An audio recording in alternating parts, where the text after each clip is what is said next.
বন্ধুরা, আজকে একটা নতুন গল্প নিয়ে আসলাম তোমাদের মাঝে। এটা সত্য এবং বাস্তব জীবনের ঘটনা। শেষ পর্যন্ত শোনার অনুরোধ রইল। শুনলে তোমার মধু চলে আসবে। দেরি না করে চলো শুরু করা যাক। আমি যখন ঘুমের মধ্যে আধঘুম অবস্থায় শুয়েছিলাম, তখন হঠাৎ করে লক্ষ্য করলাম কেউ যেন আমার সাথে খারাপ কিছু করার চেষ্টা করছে। তারপরেও আমি ঘুমের ভান করে পড়ে রইলাম। মনে মনে ভাবতে লাগলাম, দেখি লোকটি আমার সাথে কি করে। একটু পরেই আমি লক্ষ্য করলাম যে লোকটি আমার সবকিছু তুলে নেওয়ার চেষ্টা করছে। আমার কাছ থেকে আমার সম্মান, আমার ইজ্জত কেড়ে নেওয়ার চেষ্টা করছে। আমি ভয়ে হতভম্ব হয়ে গেলাম, কারণ আমার বয়স মাত্র 13 বছর। এছাড়াও রাতের অন্ধকারে আমার সাথে এরকম ধরনের অদ্ভুত আচরণ হচ্ছে। ভয়ে আমার ভিতরটা কেঁপে উঠছিল। যখন লোকটি আমার এখানে তারা একটু ছড়াবে, তখন আমি আর সহ্য করতে না পেরে আমি অনেক কষ্টে তাকে ধাক্কা দিয়ে ফেলে দিয়ে খুব তাড়াতাড়ি লাইটটা অন করি। তারপর লাইট অন করে আমি যা দেখতে পেলাম তাতে আমার প্রায় পায়ের নিচ থেকে মাটি সরে যাওয়ার মতো অবস্থা হলো। বন্ধুরা, গল্পটি অনেক ইন্টারেস্টিং। আশা করি তোমরা পুরো গল্পটি খুব মনোযোগ সহকারে শুনবে। তবে গল্পটি শুরু করার পূর্বে তোমাদের নিকট আমার বিশেষ অনুরোধ, তোমরা অবশ্যই আমার চ্যানেলটি সাবস্ক্রাইব করে আমাকে সাপোর্ট করবে। হ্যালো বন্ধুরা, আমি সুস্মিতা আক্তার সুমি। আমার ডাক নাম সুমি। আমার বাড়ি ফরিদপুর। আমার বর্তমান বয়স 22। আজকে আমি তোমাদেরকে যে গল্পটি বলবো, তখন আমার বয়স ছিল মাত্র 13। ঘটনাটি হয়েছিল বন্ধুরা আমার আপন মামার সাথে, যেখানে আমার মামাই আমার জীবনের সর্বপ্রথম এত বড় সর্বনাশ করেছিল। আমার মামার বাড়ি আমাদের বাড়ি থেকে প্রায় 10 কিলোমিটার দূরে ছিল। গত গ্রীষ্মের ছুটিতে আমি আমার মামার বাড়িতে বেড়াতে গিয়েছিলাম। 15 দিনের জন্য গ্রীষ্মের ছুটি পেয়েছিলাম। খুব মজা করার উদ্দেশ্যে আমি আমার মামার বাড়িতে গিয়েছিলাম। খুব আনন্দ হবে সেখানে, মনে মনে খুব উল্লসিত ছিলাম। আর তাছাড়াও আগেও আমি মামার বাড়িতে যেতাম এবং আমরা মামা মামি আমি এবং আরও অন্যরা সবাই মিলে খুব আনন্দ করতাম। খুব মজা হতো সেখানে। যাই হোক, প্রথম দিন মামার বাড়িতে খুব আনন্দ উল্লাস করে আমি যখন রাতে শুতে যাব, ঠিক সেই মুহূর্তে মামা আমাকে ডাক দিয়ে বলল, মৌসুমী, তোর মা আমি অসুস্থ। কি জানি হয়েছে, সকাল থেকে মাথা নাকি প্রচণ্ড ব্যথা করছে, বিছানা থেকে উঠতে পারছে না। আর মৌসুমী, এদিকে সারাদিন আমি কাজ করে এসেছি, আমার শরীরটা ম্যাজ করছে। গত পরশু আমি কবিরাজের বাড়ি গিয়েছিলাম। কবিরাজ আমাকে এই তেলটা দিয়ে বলল যে প্রতিদিন রাতে ঘুমানোর আগে এই তেলটা দিয়ে ঘুমাবেন। তবে তেলটি যাকে দিয়ে দেবেন তাকে বলবেন অবশ্যই তেলটি যেন প্রথম এসে নাক দিয়ে শুকে নেই। তারপর সে আপনার এখানে তেলটি দিয়ে যাতে খুব ভালোভাবে মালিশ করে দেন। মৌসুমী, গতকালকে আমি তোমার মামিকে দিয়ে এইভাবে তেলটা মালিশ করে নিয়েছিলাম, কিন্তু আজকে তো আর পারতেছি না। আজকে তোমার মা আমি খুবই অসুস্থ। এখন তুমি যদি কিছু মনে না করো, তাহলে দয়া করে আমার এখানে তেলটি দিয়ে একটু মালিশ করে দাও। পিছন দিকে তো আর আমি একা একা মালিশ করতে পারি না, তাই তোমার হেল্পও আমার খুবই প্রয়োজন। মামার মুখ থেকে এরকম ধরনের করুণ কথা শুনে আমি মামার এখানে এই তেল দিয়ে মালিশ করতে রাজি হয়ে গেলাম। কোনো দ্বিধা করলাম না, কারণ সে তো আমার আপন মামা। তারপর আমি মালিশ শুরু করতে যাব। যখন মালিশ শুরু করতে যাব, তখন মা বলল, মৌসুমী, সর্বপ্রথম তুমি এই তেলটাকে আগে শুকে নাও। তারপর 1-2 মিনিট পর কবিরাজ মশাই বলেছেন আমার শরীরে মালিশ করার জন্য। আমি মামার কথা অনুযায়ী তেল থাকে কিছুক্ষণ শুকলা। সুখের সাথে সাথে আমি অনুভব করলাম যেন আমার সমস্ত মাথা ঝাঁকি দিয়ে উঠেছে, সমস্ত শরীরটা ঝাঁকি দিয়েছে। কেমন জানি একটা ঝাঝালো ভাব আমার কাছে লাগল। তাতে আমি কিছু মনে করলাম না। আমি ভাবলাম হয়তো এটা এই তেলের একটা অন্যরকম পাওয়ার। তারপর আমি তেলটাকে আমার ডান হাতে নিলাম। তারপর মামার পিছনের দিক থেকে যে জায়গায় ব্যথা অনুভব করে সে জায়গায় দিতে শুরু করলাম। মামা খুব আরাম পাচ্ছিল মনে হচ্ছে আর বলছিল, মৌসুমী, তুই তো খুব ভালো করে মালিশ করতে পারিস। এত সুন্দর মালিশ তুই শিখেছিস কোথা থেকে? আমি বললাম, মামা। আমার বাবারও এরকম ধরনের ব্যথা করত। ছোটবেলায় আমি বাবাকে এভাবে মালিশ করে দিতাম আর বাবাও খুব আরাম পেতে। বাবার কাছ থেকে মূলত এরকম সুন্দর করে মালিশ দেওয়া শিখেছি। মামা আমার কথা শুনে মুচকি হাসি দিল আর বল, তাই? আচ্ছা ঠিক আছে মা, তাহলে আমাকে একটু ভালো করে মালিশ দাও, আমি তোমার মালিশ পেয়ে খুব আরাম পাচ্ছি। একেবারে চোখে ঘুম চলে আসছে মামার মুখ থেকে এরকম ধরনের প্রশংসা শুনে। আমি খুব আনন্দ পেয়েছিলাম আর মামার এখানে মালিশ দেওয়ার জন্য খুব আগ্রহী হয়ে যাচ্ছিলাম, কারণ মামা আমার খুব প্রশংসা করছিল। বন্ধুরা, তোমাদেরকে একটি কথা বলে রাখি, মেয়েদেরকে কোনো কাজে যদি প্রশংসা করা হয় তাহলে সেই কাজে কিন্তু মেয়েদের আগ্রহ অনেকটা বেড়ে যায়। আমার অবস্থাও ঠিক সেরকমই হয়েছিল। মামার মুখ থেকে প্রশংসা আরও বেশি পাওয়ার জন্য মা আমাকে খুব ভালোভাবে মালিশ দিতে শুরু করলাম। এভাবে আমাকে প্রায় 10-15 মিনিট মালিশ দেওয়ার পর আমার কেমন জানি লাগছিল, মাথাটা কেমন জানি আমার হঠাৎ করে ঘুরে যাচ্ছিল। বুঝতে পারলাম না কি হচ্ছে। মাথাটা 2-3টা চক্কর মেরে উঠতেই আমি মামার এখানে শুয়ে পড়লাম। তারপর আর কি হলো বন্ধুরা, আমার কোনো হুঁশ ছিল না। কিন্তু এটা যে মামার একটা বড় রকমের চক্রান্ত ছিল তা আমি বুঝতে পারি নাই। এই তেলের মধ্যে হয়তো এমন কিছু মিশিয়েছিল যে কারণে 10-15 মিনিট পর আমি এভাবে পড়ে গেলাম। আর সকালে ঘুম থেকে উঠে দেখি আমার সব কিছু এলোমেলো অবস্থায় পড়ে রয়েছে। মনে হচ্ছে কেউ আমার সাথে ভয়ঙ্কর কোনো কিছু করেছে। আর আমার নিম্নাংশের অবস্থা একেবারে খারাপ হয়ে গেছে। আমি বুঝতে পারছি না তখন কি করব। হঠাৎ করে এরকম অবস্থা কি করে হলো? যাই হোক, মামা আমাকে খুব আদর করত, আমাকে খুব ভালোবাসে ছোটবেলা থেকেই। কিন্তু মামাকে তো আমি কখনো সন্দেহ করতে পারি না। সে তো আমার বাবার সমতুল্য। আমার বাবার চাইতেও আমার মামা আমাকে অনেক বেশি আদর করতে। আর সবচেয়ে বড় কথা হলো, আমি যখন মামাকে তেল দিতে গিয়েছিলাম, অর্থাৎ মালিশ করতে গিয়েছিলাম, তখন আমার মনে হচ্ছিল আমি মামাকে মালিশ দিচ্ছি। কিন্তু সকালে ঘুম থেকে উঠে দেখি আমি আমার রুমে শুয়ে আছি, কিন্তু মামা মামার রুমে শুয়ে আছে। সকালে ঘুম থেকে উঠে আমি সঠিকটা আন্দাজ করতে পারছিলাম না, মনে করতে পারছিলাম না রাতে ঘুমানোর পূর্বে আমার সাথে কি হয়েছিল। আমি সেটা ভুলে গিয়েছিলাম। আর তাছাড়া ও আমার বয়স ছিল খুবই কম, মাত্র 13 বছরের মাথায় আমার এত কিছু বোঝার ক্ষমতাও ছিল না। আমার মামার বাড়িতে আমি প্রায় 15 দিন থেকেছিলাম। 15 দিনের মধ্যে আমার সাথে 15 দিনই এরকম ধরনের অনাকাঙ্ক্ষিত ঘটনা ঘটেছে, যা আমি কখনো কল্পনাও করতে পারি নাই।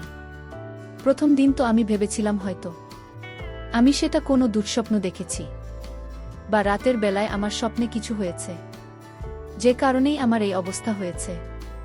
কিন্তু দ্বিতীয় দিনেও আমি দেখলাম আমার একই অবস্থা। আর আমি আস্তে আস্তে তার শরীর আরও অসুস্থ হয়ে পড়ল।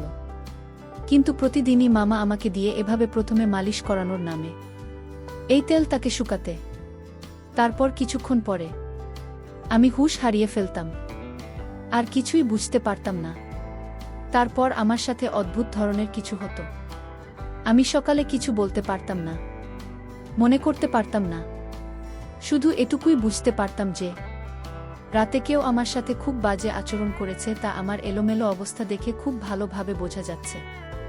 মামার বাড়িতে বেড়াতে যাওয়ার প্রায় 10 দিন হয়ে গেল। প্রতিদিন আমি এভাবে মামাকে তেল মালিশ করতে যাই। তারপর আমার হুঁশ চলে যায়। তারপর আমার সাথে কি হয় আমি কিছুই বুঝতে পারি না। বিষয়টা নিয়ে আমি খুব চিন্তায় পড়ে গেলাম, কি করা যায়। আর তখন তো আমি খুব ছোট ছিলাম।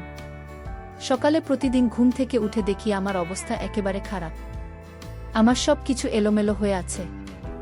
মনে হচ্ছে কেউ আমার সাথে খুব বাজে আচরণ করে।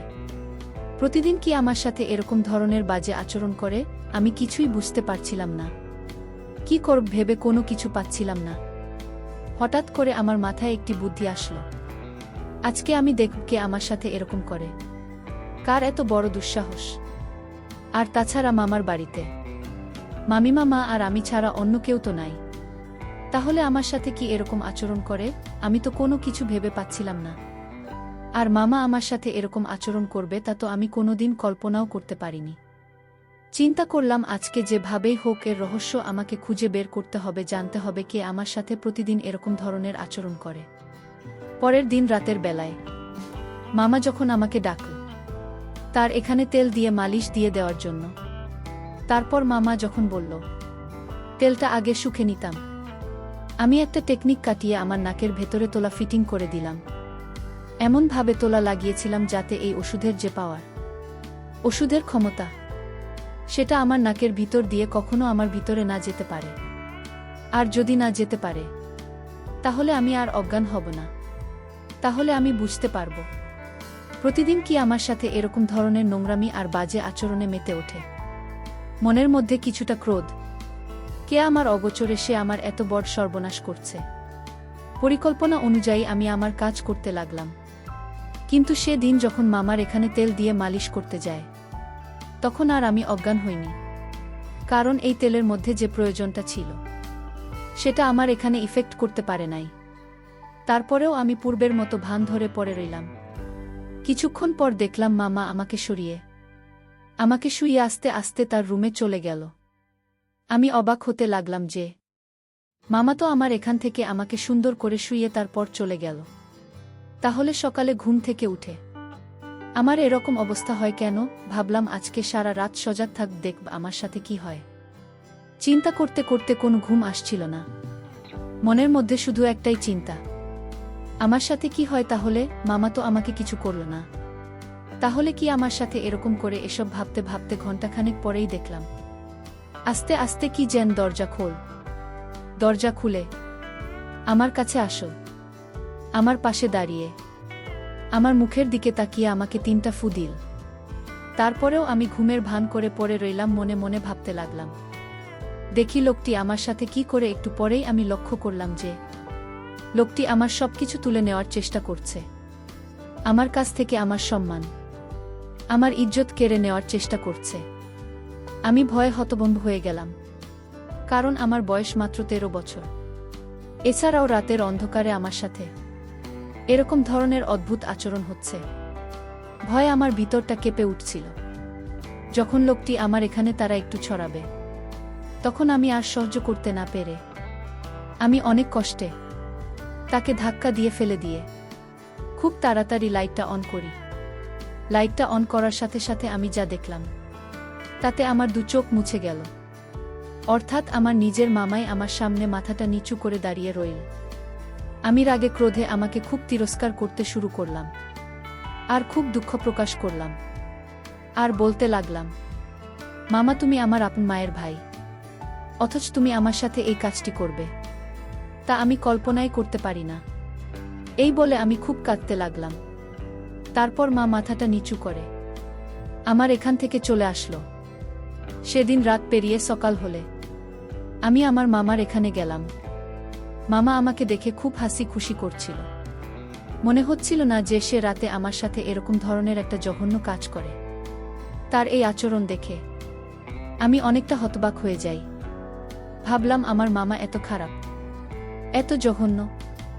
আস্তে আস্তে আমার মনটা খারাপ হতে লাগল। এক পর্যায়ে আমি মামার সামনে কেঁদে দিলাম। আমার কান্না দেখে মামা খুব বিস্ময়ের সাথে আমাকে জিজ্ঞেস করল, মৌসুমী তোমার কি হয়েছে, তুমি কাঁদছ কেন? মামার এরকম আহ্লাদের কথা শুনে আমার কাছে আরও বিরক্তিকর লাগছে। এক পর্যায়ে আমি মামাকে বলতে বাধ্য হলাম যে মামা তোমার বাহিরে এক রূপ আর ভিতরে আরেক রূপ। তুমি আমার সাথে যা করেছ তা কোনোভাবে মেনে নেওয়া সম্ভব নয়। আমার কথা শুনে মামা খুব হতবাক হয়ে গেল আর বলল, মৌসুমী এসব তুমি কি বলছো? আমি তোমার সাথে কি করেছি?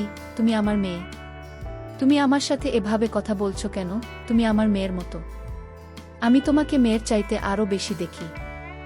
আর মৌসুমী আমার সাথে এভাবে কথা বলছো কেন? তখন আমি বললাম, মামা তুমি রাত্রে আমার সাথে জঘন্য আচরণ করো নাই, আমি যখন ঘুমিয়েছিলাম। মা বলল, কি বলছে আমার সুমি? আমি রাতে তোমার ঘরে যাব কেন? মামার কথা শুনে আমি আরও হতবাক হয়ে যাই। ভাবলাম কি হচ্ছে আমার সাথে? স্পষ্ট আমি যেখানে মামাকে দেখতে পেলাম সেখানে মামা এখন অস্বীকার যাচ্ছে। আজকে তাহলে পুরো বিষয়টি আমি ভালো করে দেখব, বরাবরের মতোই। যখন রাত হল, তখন ঠিক যখন আমার সাথে সেই রকম ধরনের ঘটনা ঘটতে যাবে, এই মুহূর্তে আমি আমার রুম থেকে বেরিয়ে গেলাম, গিয়ে অন্য কোথাও লুকিয়ে রইলাম। কিছুক্ষণ পর লক্ষ্য করে দেখলাম আমার মামাই আমার রুমে ঢুকছে। আপনি খুব ভালো করে লক্ষ্য করে দেখলাম লোকটি যখন আমার রুমে গিয়ে প্রবেশ করল, তখন আমি খুব তাড়াহুড়া করে আমার রুমে চলে গেলাম। মামা রুমে চলে গিয়ে দেখি মামা তার রুমে ঘুমিয়ে রইল। তখন আমার মনের ভিতর অনেকটা ভয় কাজ করছিল। ভাবলাম আমাকে আমি নিজের চোখে দেখে আসলাম, তার রুমে ঘুমিয়ে রইল, তাহলে সেই লোকটিকে দেখতে তো হুবহু আমার মামার মতোই দেখা যায়। ঘটনাটি দেখে আমি খুব ভয় পেয়ে গেলাম। ভয় পেয়ে আমার মা আমাকে ঘুম থেকে গিয়ে ডেকে তুললাম, আর পুরো ঘটনাটি আমাকে বিস্তারিত বললাম। তারপর মা বল, মাসুমি, এই জন্য তুই আমার সাথে এরকম ধরনের আচরণ করতে, তাই না? আমি বললাম, জি মামা। মামা সম্পূর্ণ বিষয়টি বুঝতে পারল। বোঝার পর বলল, আগামীকালকে আমি তোমাকে কবিরাজ বাবার কাছে নিয়ে যাব।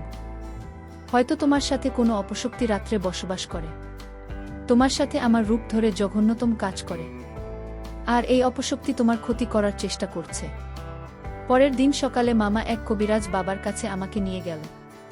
কবিরাজ বাবা মাকে খুব ভালো করে পরীক্ষা করে দেখল। তারপর আমার মা আমাকে বলল যে তোমার ভাগ্নের সাথে এক দুষ্টু জিন বসবাস করে এবং প্রতিদিন রাতে তার সাথে খুব বাজে আচরণ করে। আর সবচেয়ে মজার ব্যাপার হলো, তোমার ভাগ্নের সাথে এই ঘটনাটি ঘটায় তোমার রূপ ধরে। তারপর বাবার কথা শুনে আমি হতবাক হয়ে গেলাম। তারপর আমি বললাম, কবিরাজ বাবা, এখন করণীয় কি? তারপর কবিরাজ বাবা বলল, তুমি কোনো চিন্তা করো না, আমি 1 সপ্তাহ চিকিৎসা করে তাকে ভালো করে ফেলতে পারবো। তুমি তোমার ভাগ্নিকে 1 সপ্তাহ নাগাদ ফজরের নামাজের পরপরই অন্ধকার থাকা অবস্থায় আমার কাছে নিয়ে আসবে। তারপর পুরোপুরি 1 সপ্তাহ চিকিৎসা করার পর আমার মধ্যে আর এরকম ধরনের কোনো লক্ষণ আমি দেখতে পাইনি। মনে হচ্ছিল যেন আমি পরিপূর্ণ সুস্থ হয়ে গিয়েছিলাম। কবিরাজ বাবা আমাকে একটি তাবিজ দিয়েছিল। তাবিজটি অনেক শক্তিশালী ছিল বটে। যতক্ষণ এই তাবিজ ছিল, ততক্ষণ আমার মধ্যে কোনো অপশক্তি আর কাজ করতে পারি নাই। বন্ধুরা, এখন আমি পুরোপুরি সুস্থ। তোমাদের দোয়ায় এখন আমি খুব ভালো আছি। পরিশেষে বন্ধুরা, আমি তোমাদেরকে বলবো, দুনিয়াতে হয়তো এরকম কিছু অদ্ভুত ব্যাপার আছে, যে ব্যাপারগুলো ডাক্তার বা অন্য কোনো চিকিৎসায় তাদের কিছুই করতে পারে না। এরা এক ধরনের অপশক্তি।